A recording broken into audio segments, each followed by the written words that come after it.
ಅಕ್ಷಯ ತೃತೀಯ ಹಾಗೂ ಬಸವ ಜಯಂತಿಯ ಹಾರ್ದಿಕ ಶುಭಾಶಯಗಳನ್ನು ತಿಳಿಸುತ್ತಾ ಒಂದು ತುಂಬ ಖುಷಿಯಾದಂತಹ ವಿಚಾರವನ್ನು ತಿಳಿಸಲಿಕ್ಕೆ ಇಷ್ಟಪಡುತ್ತೇನೆ.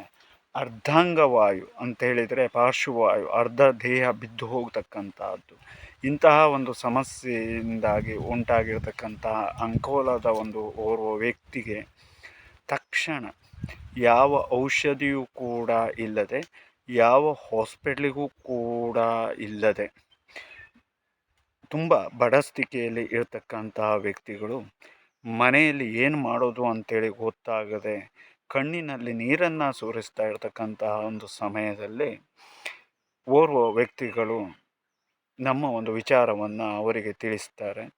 ಆ ಸಮಯದಲ್ಲಿ ಅವರು ಅದಕ್ಕೆ ಸ್ಪಂದನೆಯನ್ನು ಕೊಡುತ್ತಾರೆ ಮತ್ತು ಅಷ್ಟೇ ಅಲ್ಲದೆ ನಮಗೆ ಅವರು ತಿಳಿಸ್ತಾರೆ.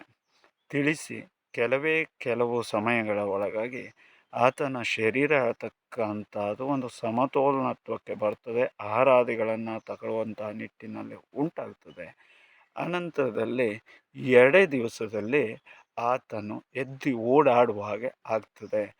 ಅನಂತರದಲ್ಲಿ ಆತನು ಈಗ ಕೆಲಸ ಕಾರ್ಯಗಳನ್ನೆಲ್ಲ ಮಾಡಿಕೊಂಡು ಆತ ಏನೂ ಆಗದೆ ಇದ್ದ ಹಾಗೆ ಅಂತ ಹೇಳಿದರೆ ಗಟ್ಟುಮುಟ್ಟಾಗಿ ಈ ಥರದ ಮರವನ್ನೂ ಕೂಡ ಏರಬಲ್ಲಂಥವನಾಗಿ ಚೆನ್ನಾಗಿಯೂ ಖುಷಿಯಿಂದ ಇರ್ತಕ್ಕಂಥದ್ದು. ಇದು ತುಂಬ ಖುಷಿಯಾದಂಥ ವಿಚಾರ. ಪರಮಾತ್ಮನು ಮನಸ್ಸನ್ನು ಮಾಡಿದರೆ ಯಾವುದೂ ಕೂಡ ಸಾಧ್ಯವಿಲ್ಲ ಅಂತ ಹೇಳುವಂಥದ್ದಿಲ್ಲ.